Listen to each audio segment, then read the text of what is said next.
Good evening, everyone, and thank you for joining us for this webinar on climate action hosted by PHM USA and PHM Canada, which makes up PHM North America for the People's Health Movement. My name is Lee Haynes. I'm from PHM USA, and we have been putting on a series of webinars or live talks on climate action to talk about the connections and the health impacts of climate change on people's health and people's lives. And tonight we'll be talking about the connection between climate change, conflict, and migration. I'm here with Andrea Cortinois and Tim Takaro. I'll give a brief introduction of both of them before we get started. Andrea is from the University of Toronto. He's on the faculty at the Dalla Lana School of Public Health, where he teaches a graduate course on migration and health, and also an undergraduate course in global public health. Over the past 30 years, Andrea's work and research as a journalist and a teacher has focused on interventions in mainly low-income countries. His work in applied research projects have focused on the use of new information and communication technologies to reach marginalized population groups in Canada and globally. His research agenda focuses on the links between globalization, migration, health, and in addition, Andrea has a strong interest in innovative digital pedagogy, which I think is very interesting. Tim Takaro is a physician scientist at Simon Fraser University in British Columbia and Vancouver. Sorry. Tim's research has been primarily about the links between human exposure and disease and determining effective public health-based preventive solutions to these risks. His current research on human health and climate change focuses on water quality, extreme weather events, gastrointestinal illnesses in communities in British Columbia, and building and mapping watershed vulnerability and resilience in rural Nicaragua. So welcome to both of you. And so I think that this topic, it's an interesting topic and it's a very important topic. And the previous webinars that we've done have focused specifically on climate action and the impact of climate change in the US and Canada. But this topic is very much more of a global subject, and there's global impact in addition to impact in the US and also in Canada. So our discussion tonight will focus on, of course, global conflict in the global setting and migration, in addition to talking about some local responses in Canada and North America. So Tim will start us off talking about a bit about conflict and climate change. Thanks very much, Lee. And it's a pleasure to get to talk to you tonight and hear your comments. I'm going to put a few figures up because I think they help illustrate what the relationship is between climate change and conflict and sort of the drivers of migration today that Andrea is going to talk about in more detail. So we're at this place too many times in human history where we have to take a choice between conflagration or conflict or resolution of the conflict through peaceful means. And I've listed here a few reasons for conflict. I think these are very commonly known. But I want to focus on these at the bottom: environmental change and the conflict that's wrought by drought, famine, pollution, often international pollution, and refugees. I think that, as Andrea will point out, there's a lot of reasons for migration, and conflict is one of them, but he will talk about some others as well. When we look at environmental stressors and how they relate to conflict, it's circular. So one of the images you see here is in the Mekong Delta in Vietnam. This is before, on top, before defoliant agents were dropped, mainly Agent Orange and like herbicides, and the bottom is afterwards. So this is a kind of direct environmental effect of conflict. But what we can expect in the future is conflict and climate change so intertwined that the aftermath, the drought, famine, refugees, pollution, so frequently emerges as regional conflict. And I would argue that the Syrian conflict is one of these. Now, the climate drivers of health impacts are complicated, and they're multiple, and I'm apologetic for this figure. It comes from the Lancet this past summer, where they recognize on several occasions now the profound public health impacts of climate change, and they tried to draw it out in this complicated figure. But there are some common impacts that you can intuit, and also we can back up with data. So I'm going to focus on the middle box here. This is raised average temperatures, altered rainfall patterns, sea level rise, and extreme weather events.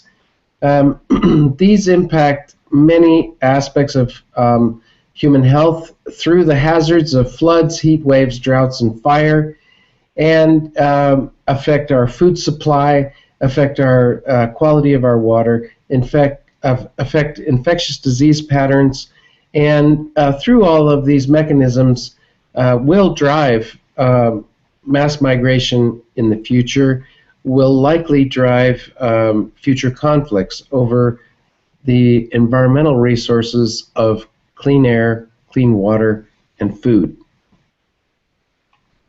The disease impacts are multiple also, and I'm not going to really dwell on that today because of time, but these impacts are obviously not evenly distributed around the world.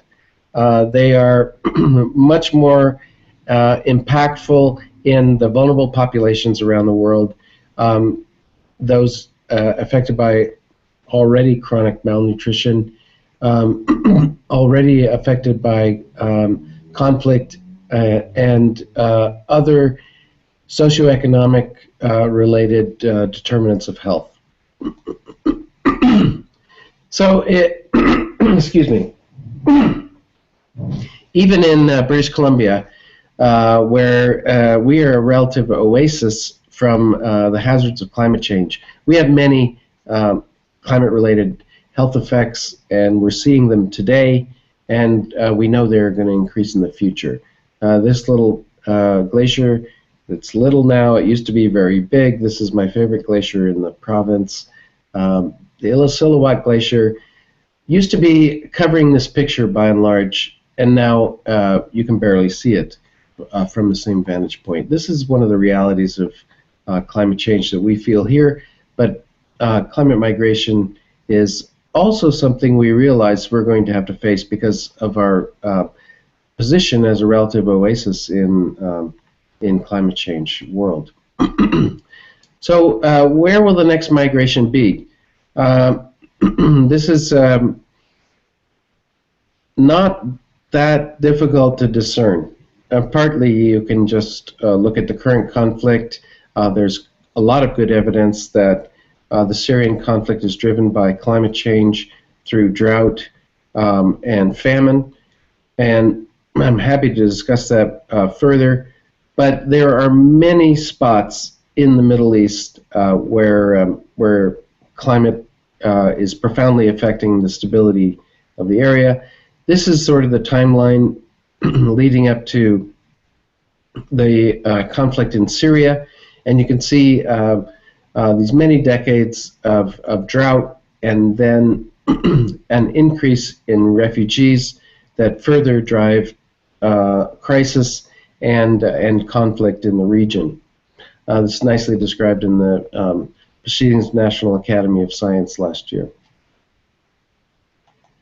And much of this is driven by precipitation and temperature, and you can see the variation here. You can also see in the shaded areas the periods of drought, which the authors argue led to the Syrian conflict. So why blame climate change? Because we can increase in these profound extreme weather events in the future. This means, for my part of the world, rain coming in more extreme packets where it affects the water supply even in a protected area. In other parts of the world, it means periods of extreme drought and famine. And this is something that I would say, even in an advanced country like Canada, we're not prepared for, much less many of the countries that are going to face the refugee crisis more directly. So I think I'll just end it there. We have done some studies about preparedness in British Columbia. I'm not going to go into that unless it comes up in the discussion because my time is up. But I did want to note that in British Columbia, an advanced country of Canada, we're not really ready for climate migration and refugees driven by climate. We're just barely keeping up with this wave of Syrian refugees, and even the social question of what are climate refugees? How are they going to be classified? Are they refugees? Are they immigrants? Are they some special class? We have not grappled with this question, and I think we need to start the conversation. Thank you. Now I unshare this. Yes. Thank you, Tim. That was really great. Lots of good information that we can come back to. And so now, Andrea, you'll talk more about the migration portion of this. Thank you, and thank you for both the introduction and the great presentation. Let me see if I can show my slides that when compared to Teams, will look incredibly minimalistic, but as long as I can show them, I hope they are visible right now. They should be. As long as they're visible, I'm happy enough. So my presentation will focus more on the aspect related to migration. And I guess from Tim's presentation, it is pretty clear that climate change is a very significant, I would say, existential crisis, and possibly the most significant in the history of mankind, really. I want to say that while I have worked for a few years analyzing the impact that migration has on population health, I have only recently started to explore the impact of climate change on human migration. So I'm not an expert in any way. And this presentation is really my first attempt to systematize and reflect a bit on my initial exploration of this topic.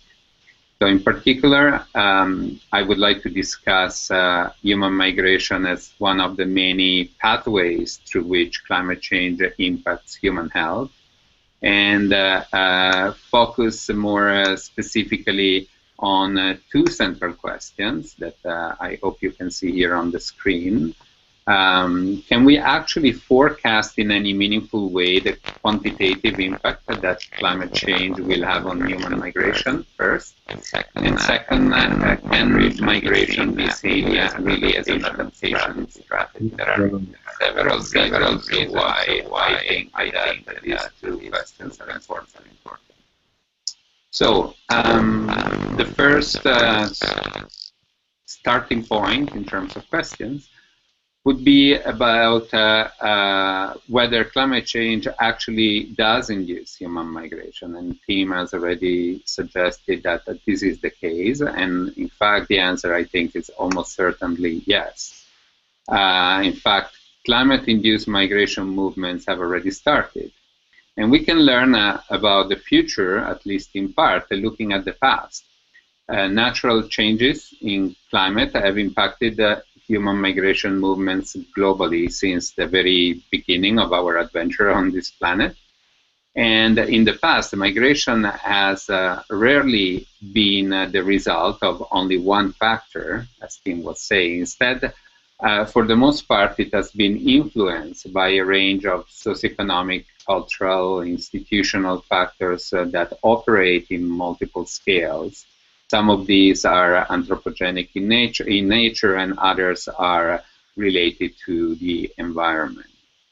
As in the past, even today, migration won't be, and tomorrow, migration won't be the result of just climate change.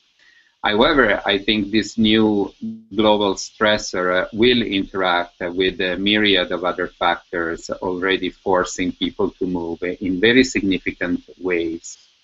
In particular, I think it is reasonable to believe that climate change will inhibit the development of new sources of income in areas of the world where resources are already limited and have a significant impact on subsistence farmers in particular. This will in turn impact economic growth and result often into conflicts and increase out-migration. Climate change will also impact food production, both through declining crop productivity and fishery productivity, and diminished food productivity in areas closer to the equator, which are areas of high population density in many cases and growth, and home, as I was saying, to most of the world's subsistence farmers and pastoralist communities, will result in limited access to locally produced food. At higher latitudes, like in Canada, for example, crop production might increase and partially compensate for such loss. But if we look at the picture as an overall picture, these changes might actually result in even larger global inequalities, as many in low and middle-income countries would find it impossible to purchase food in an increasingly competitive global market to compensate for local loss of production. We are already witnessing these effects and their impact on social and political instability in several areas of the world. The team mentioned Syria, and clearly the civil conflict has been in part the consequence of this protracted drop and the internal migration movements it has created with the tensions that we all know about. Another example that is becoming more visible at this time is Haiti. The already unstable political and social situation has been recently further compounded by drought and widespread malnutrition among children. So I would not be surprised if we started to see increasing number of people leaving the country in search of better opportunities. Displacement will also be influenced, of course, by the increasing frequency and severity of natural disasters. At the extreme margin of the climate-induced displacement phenomenon, it is probable that significant areas of the world could be completely abandoned at a certain point, particularly flood-prone river valleys and water-scarce areas on the other hand, low-lying coastal plains, deltas, and small islands like Pacific Islands that are a typical example in the literature on migration and climate change, and areas where a narrow range of the natural resources needed for survival is available. The second question is how significant will climate-induced migration be? I would say I believe that we can answer this question by saying very significant. So significant, in fact, that even trying to imagine the consequences of these movements is extremely difficult, if not impossible. The causal complexity of migration means that estimating the scale of environmental displacement is both difficult and highly contested.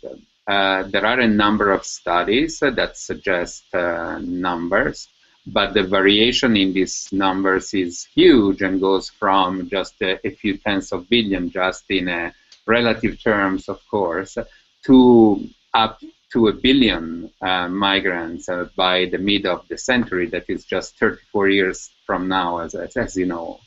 I even heard from non-academic sources that I cannot verify a figure that is close to 1.8 billion. So even if we decide that the lowest projection is the right one, and I will explain later on why I don't think this is actually a good idea, human movements of this magnitude would have an impact globally that is truly difficult to imagine.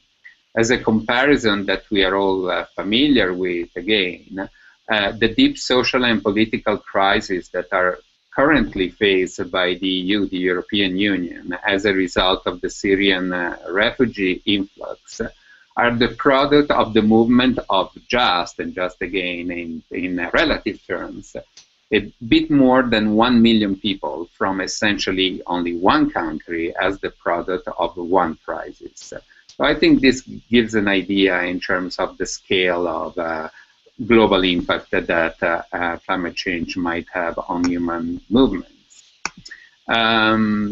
So how does climate-induced migration impact human health? Migration impacts the health of migrants, of their families and communities in countries of origins, in countries of transit, and in countries of relocation. It typically increases rates of infectious diseases, of malnutrition, mental health problems, injury, and violent death. And I'm really kind of summarizing a whole course or series of university-level courses here. I'm trying to summarize that. Often migrants experience scarcity of food and water, are increasingly vulnerable to natural disasters and violence. And forced migration in particular typically results in levels of morbidity and mortality that are much higher than those resulting from, for example, just increased exposure to infectious diseases. Often migration is linked to conflict, as Tim was mentioning, as either a cause or an effect or both. In some cases, migration brings together ethnocultural groups that have significant differences. This by itself is enough to produce tensions often, as the wave of Islamophobia, for example, that has hit both Europe and North America demonstrates. In addition, these tensions are often felt in a context of resource scarcity that tends to amplify them. So conflict and migration are part of a powerful negative feedback loop that reinforces and amplifies them. Conflicts and refugee crises in Rwanda, in Congo, in Sudan, and in Syria, as we said, are really powerful examples of this phenomenon. Finally, the capacity of the health systems can be dramatically challenged by climate-induced migration. The sheer number of users who will need access to healthcare can be in itself a major element of stress for the health systems.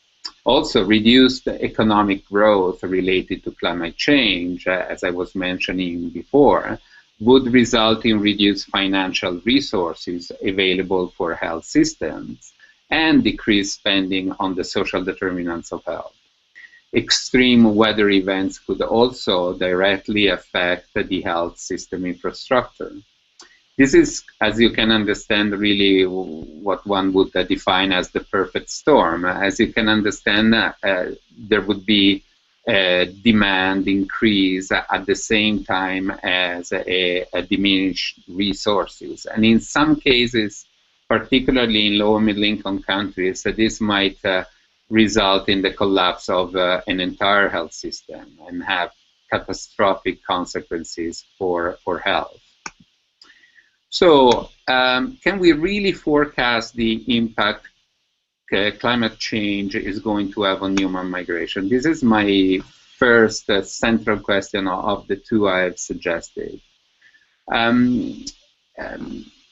So as I have mentioned earlier, forecasts vary enormously. Numbers are in part the result of different methodological approaches and models that have been used by different authors, and of different definitions of migration. The disturbingly wide spread of forecasts, however, may also be intrinsically linked to the huge complexity of the climate change phenomenon itself. Even if we could theoretically eliminate from the formula from the equation all of the other factors that coexist with climate change and influence human movements, such as we have already mentioned, like social, demographic, political, and economic stressors, as well as stressors related to specific local environmental characteristics. Climate change itself, considered in isolation, is a hugely complex stressor, and its true impact is, in my opinion, virtually impossible to meaningfully predict at the global level. In a way, as Ibanez and colleagues in a 2006 paper suggest, everything is impacted by climate change. Some mechanisms linking climate change, migration, and health are relatively obvious and have already been mentioned. Others, however, are difficult, and not only to measure, but I would say even to conceptualize. These are the consequences of large-scale alterations to this planet's natural equilibria and unanticipated interactions between complex systems, large numbers really of complex systems. It is virtually impossible to predict, for example, how climate change will impact biodiversity in specific terms, and as a result, how it would impact the food chain as a whole and the availability of food for human consumption. Or the impact of temperature changes on chemically mediated interactions among species, or again, what consequences the interaction between climate change and other major challenges, such as, for example, antimicrobial resistance, extreme urbanization, or the unsustainable inequities we are witnessing would have. These obviously are just a sort of random examples, but we could add example after example after example, of course. I think this gives you an idea, really, of how challenges forecasts can be in this case. And beyond the fact that I doubt it makes really a big difference in practical terms whether we are going to end up with 250 million climate displaced people or 500 million of them. And therefore, the whole forecasting exercise is really of limited relevance in practical terms, and more of an academic exercise. Accepting its limitations should lead to at least two conclusions, I suggest.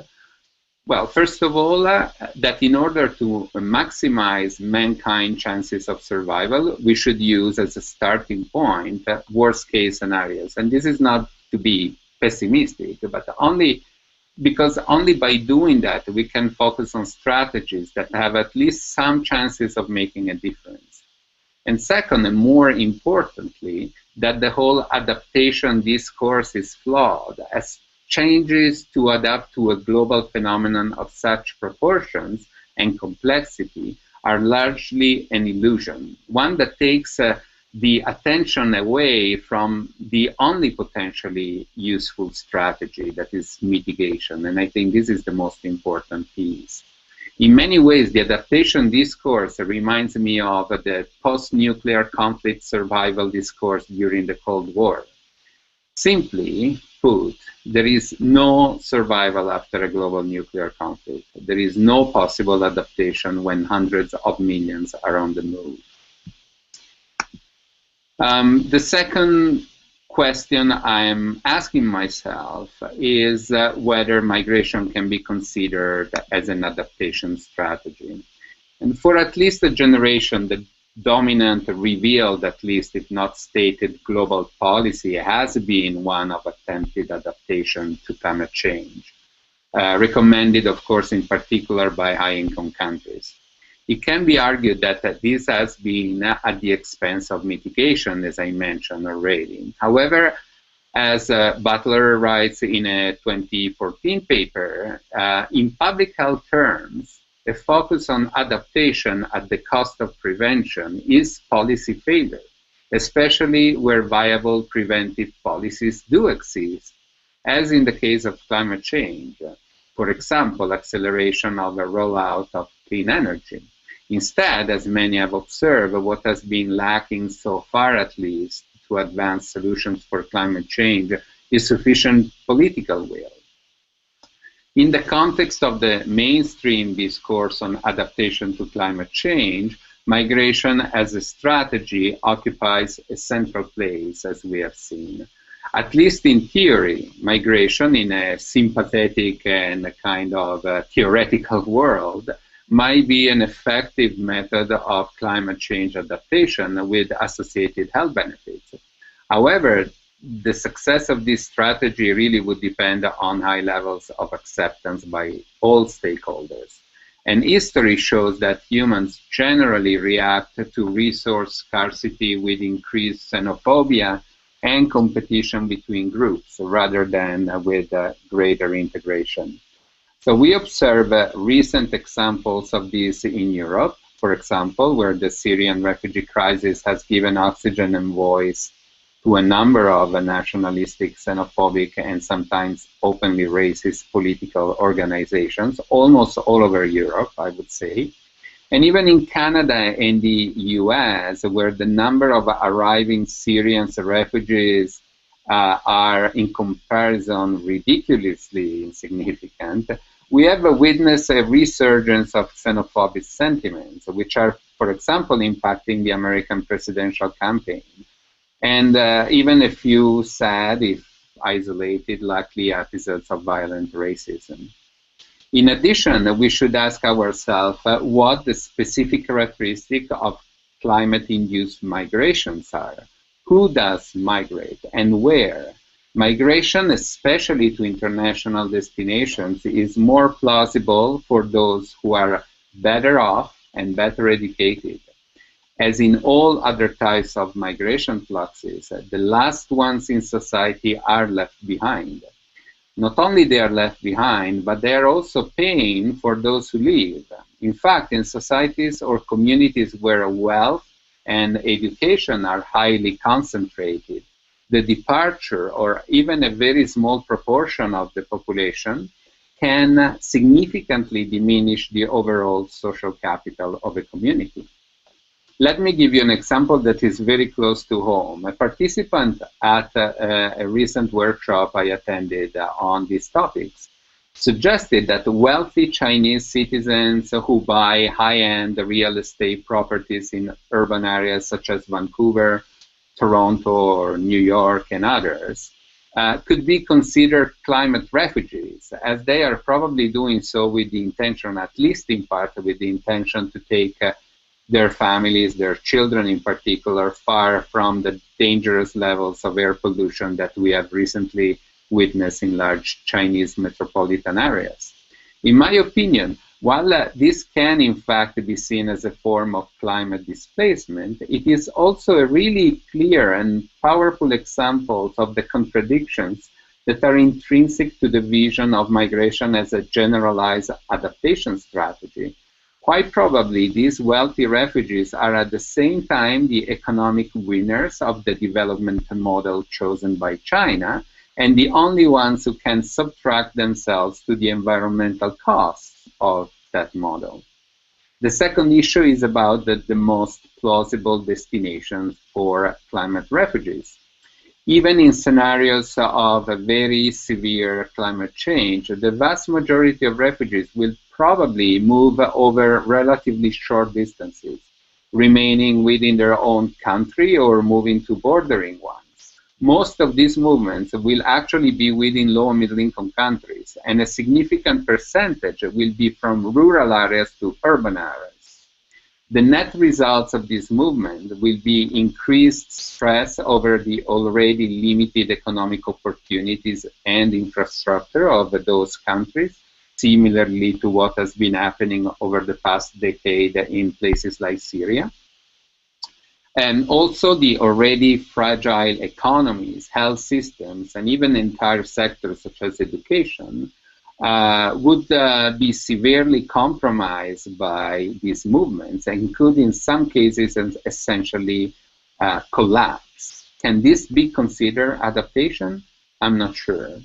On the opposite side of the barricade, in high-income countries, investments aimed at deterring unwanted immigration will probably increase in an attempt to minimize pressure on local resources and preserve living standards. This, again, cannot be considered as a component of a meaningful adaptation strategy, in my opinion. A final point to make to conclude this brief overview is that climate change as a determinant of health hides, in my opinion, a fundamental contradiction. On the one hand, there is a lot of evidence showing how climate change in the short and medium terms, whether it works through the migration pathway or other pathways, has a social and geographic impact that, as Tim was suggesting, is highly unequal and will exacerbate existing health inequities globally. Therefore, not only is climate change the result of a global economic model that is itself inequity generating, but it will amplify the reach and depth of those inequities. On the other hand, however, climate change is going to be a game changer in the long term. In fact, its effects will represent the most clear and powerful demonstration of the falsity of an old belief that is really very entrenched in the theory and practice of international or global health. The belief that we can see at this world as if there was a here and there, and us and them, and on the one side, generous heroes reaching financial knowledge and experiential resources who help otherwise helpless poor masses. Unless we radically change the course of what we call development, I believe that climate change will soon become the great equalizer. In fact, as Colin Butler reminds us in a 2014 paper, as the juggernaut of climate change becomes unstoppable, it will place even parts of civilization that appear to be currently privileged at risk. The world of the intensified haves and have-nots will inspire growing radicalism and desperation among the excluded, leading to both violence and increasingly barbaric fence strategies to try to deter aspiring immigrants. Long before civilization collapses, quality of life within the shrinking fortress of remaining order will plummet unless something is done. And I don't want to end my presentation on such a negative note. I think that the key word, the key part of this citation is unless something is done. I think that things are starting to be done, and I hope that some results will still be possible, that we are not too late. I will share some references, and here is my email address if you want to contact me. And thank you. Thank you, Andrea. So we have, I guess, only about 15 minutes or so for discussion. And one thing that I wanted to ask Tim, if you could take a few minutes and discuss more about some of the specifics about, I guess, the Syrian conflict or some other conflict to give a better idea of how climate change can lead to conflict.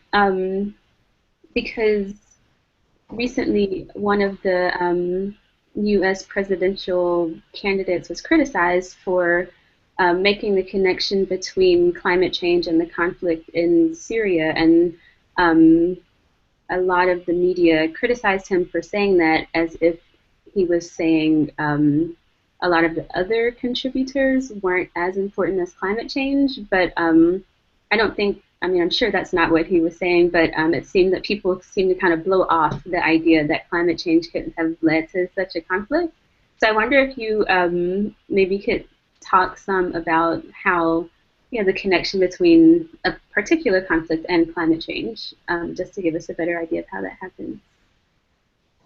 Yeah, I won't pretend to be able to interpret the U.S.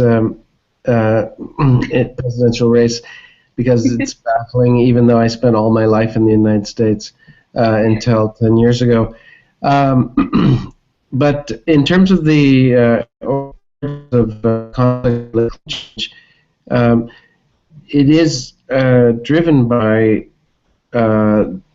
the environmental or ecological services that we expect, that being clean air, clean water, and food. So if you are threatened in any of those areas, that's fundamental to your existence, as Andrea mentioned.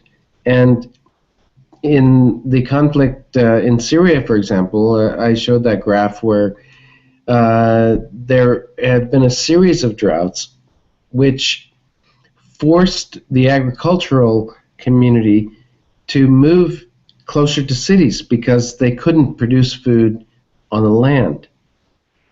And around the cities, there then spread this periphery of individuals that have already been displaced from their land.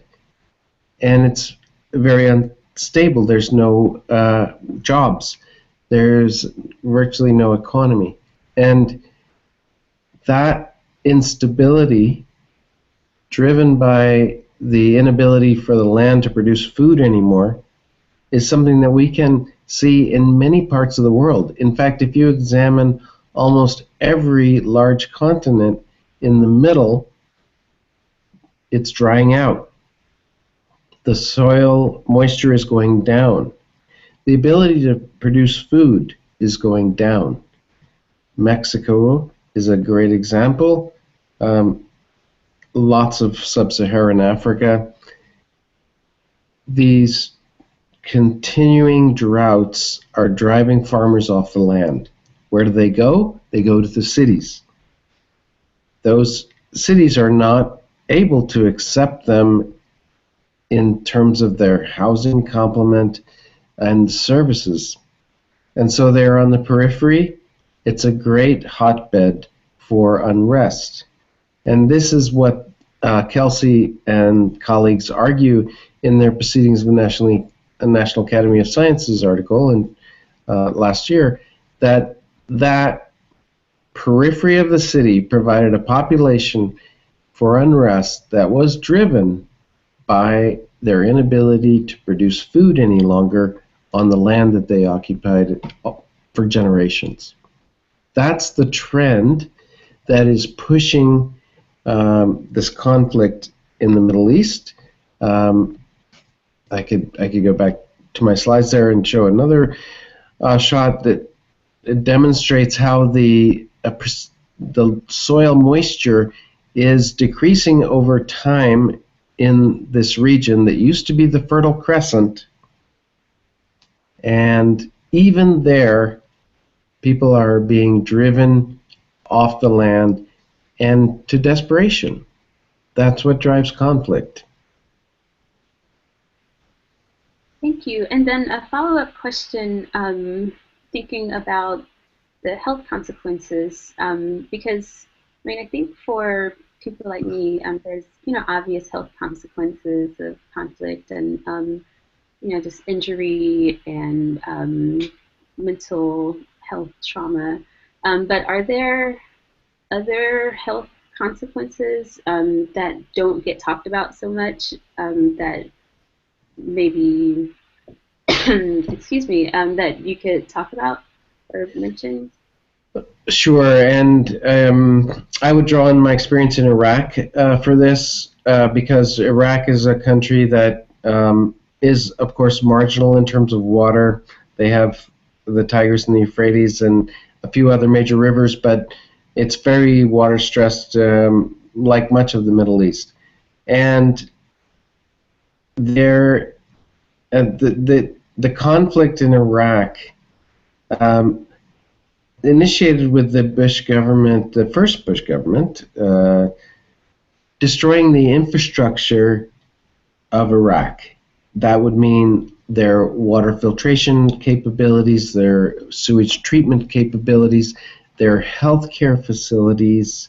These were targeted by the Bush government in a 10-year campaign that obliterated much of the infrastructure that's required to respond to climate change.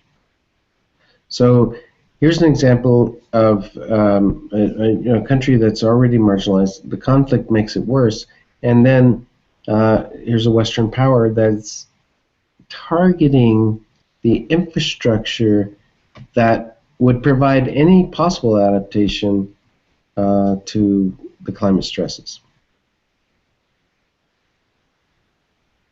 Thank you. And so, thinking about and I guess we didn't talk about this in preparing, but one of the, I guess thinking about migration is the actual migration process and the trip. And so I just wanted to say that that's also a part of this theme that we should think about is, not only the conflict and not only when the migrants arrive home, but as we see, especially lately in Europe, the migration process, the trip is often very dangerous. But I wanted to ask about the situation as far as public health goes for migrants once they reach their destination. And I guess it's kind of a dual question because there is the issue of the migrant person's health, their individual health, but then also the possible stress or incapacity of or inability of the health system to adapt. So I wonder if either of you, maybe Andrea, could talk about what happens once the person arrives, how their health is impacted and their possibly experience in the health system, and also how health systems can adapt. That's a great question, and terribly difficult to answer in just a few seconds. And I apologize actually for taking more time that was probably originally allocated for my presentation. As you, I'm sure, as it is clear to most, the whole process of migration includes links to health, and some of these are very direct, like what we see in the case of refugees trying to cross the Mediterranean Sea. It's really risks that are intrinsic to the journey itself.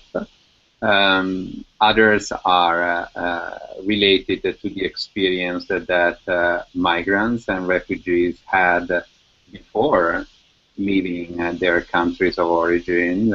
Many of them have gone through experiences that are very traumatic. But even those who have not, and that's why I think words are so important. Like we tend to make this distinction between economic migrants and refugees, for example.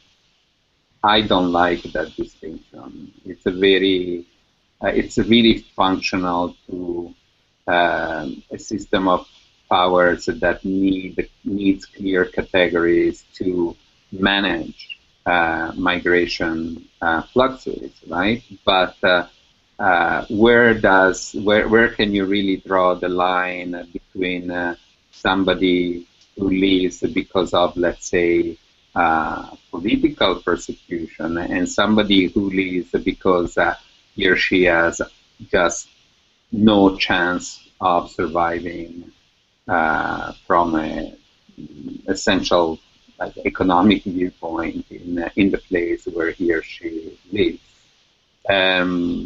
The other element is the experience that these people have when they arrive in countries of resettlement. Most of them, the vast majority of both migrants and refugees, if we want to make this distinction, in the world live in low and middle income countries. They don't live in high income countries. Those who live in high income countries are a tiny minority.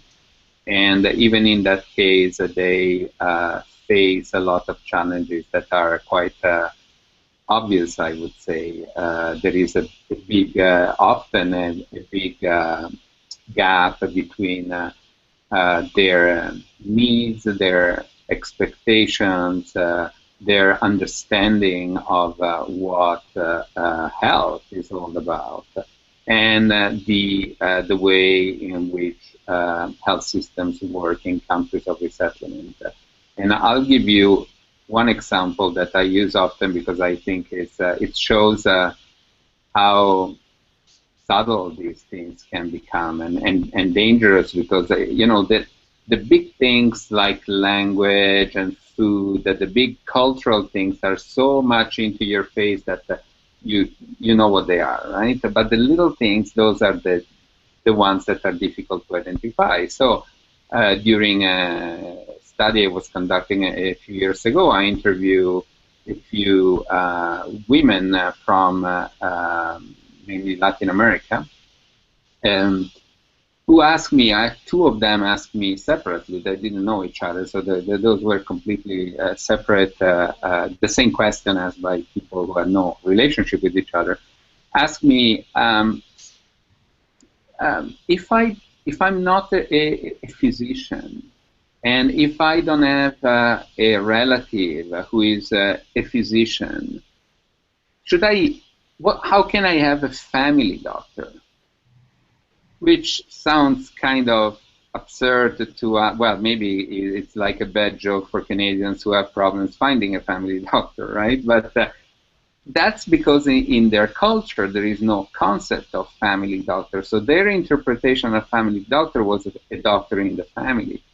One of the two asked whether she was supposed to marry a doctor, not being herself a doctor, right? To have a family doctor. So this, I think this example is good because it makes people laugh.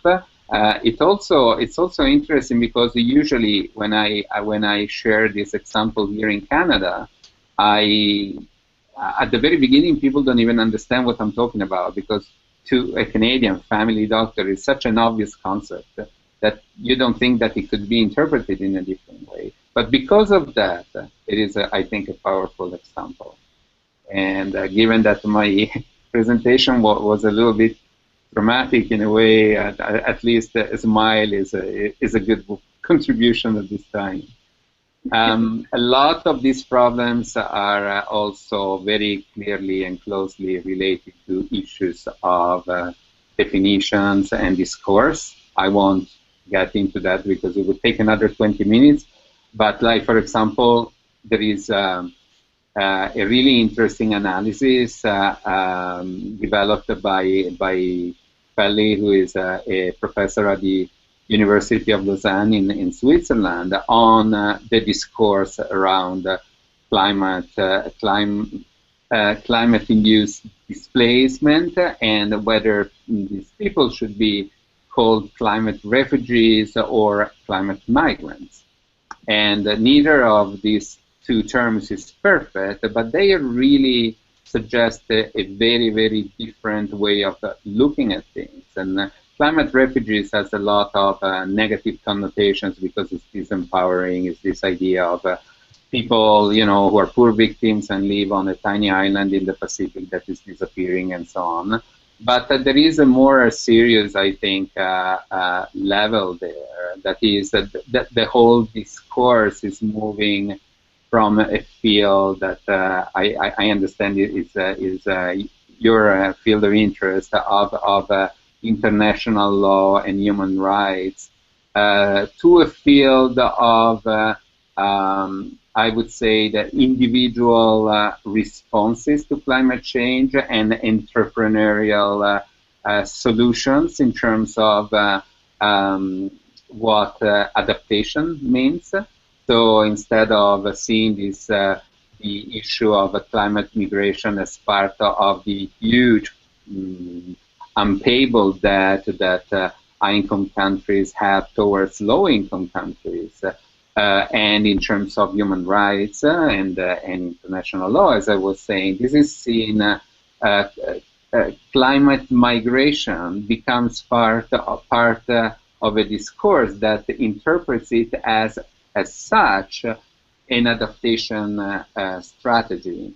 And the responsibility for such adaptation strategy is shifted onto the shoulders of individual migrants who have to be creative and entrepreneurial and find ways to contribute to an agenda of development, because it is actually very much related to a certain interpretation of development, and there are very interesting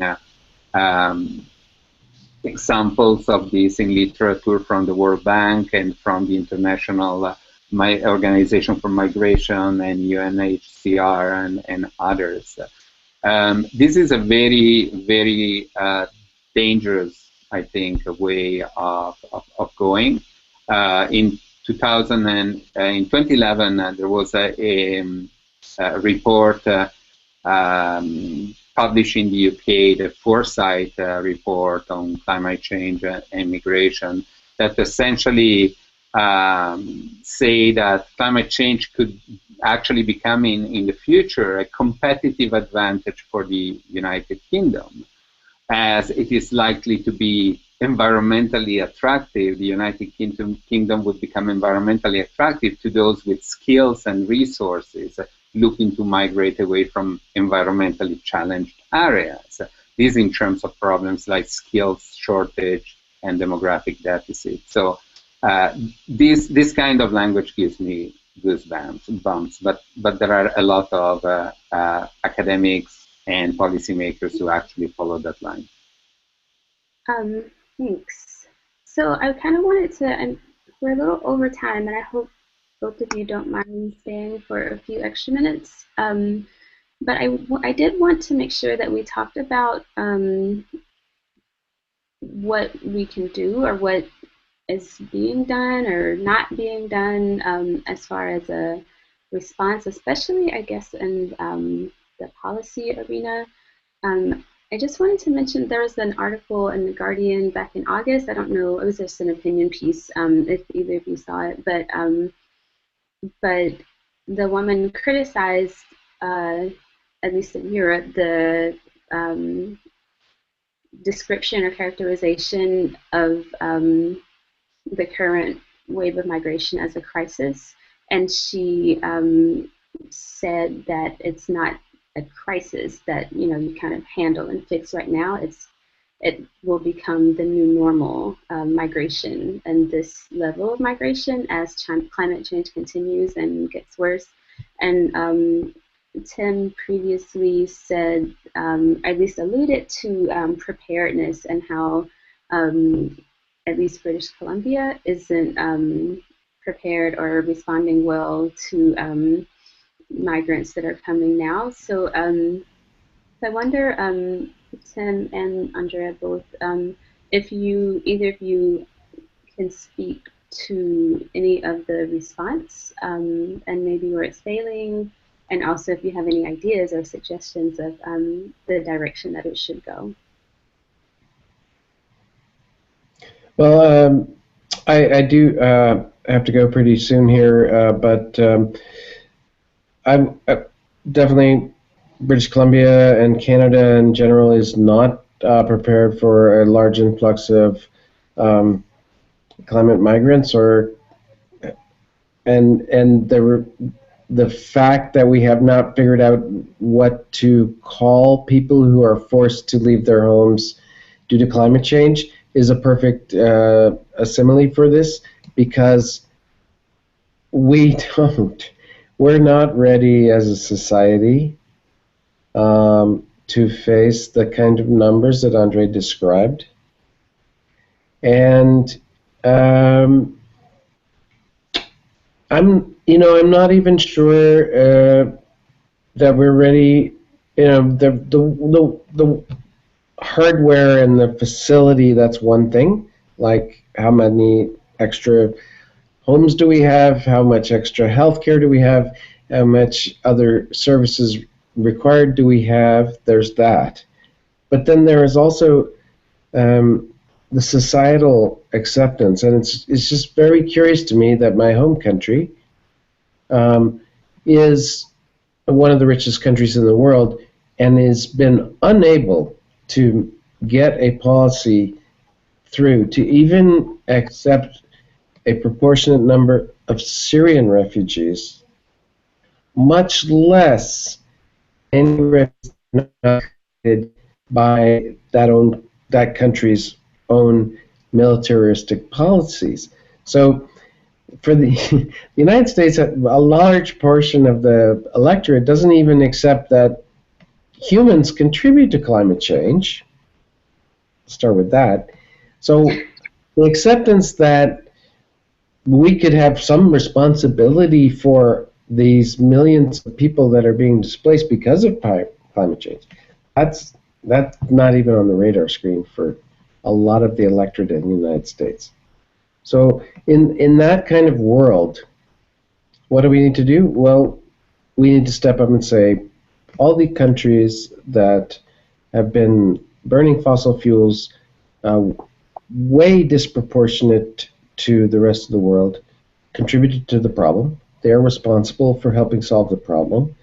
The United Nations is trying to promote the adaptation fund, and I appreciate what Andre said about adaptation being a sellout, but the reality is, from a public health standpoint, it's happening, and we need to do something. And the do something means, of course, turning off the spigot, making it so that the generations, maybe 5 generations from now, don't have as bad a problem as we're setting them up to have. That's very, very important. But meanwhile, we have people that next year will be migrating because of climate change. And those people have to be accommodated locally. That's a very good solution, but it's not supported by the disparities in economy right now. And they probably are also going to have to be accommodated internationally. And we can all see from the Syrian crisis, I think it's a crisis, that this is a big problem for the world, even the richest countries in the world. So, yeah, we are not prepared, and there's a lot of different levels that we need to address to be prepared. And the first one is, do we really want to be prepared? Well, thank you. And I think that we will leave it there. That's a good question for people to leave us thinking on. So thank both of you, Andrea and Tim, for joining us tonight. And for anyone who's watching later on YouTube, thank you for watching. And good night. Thank you.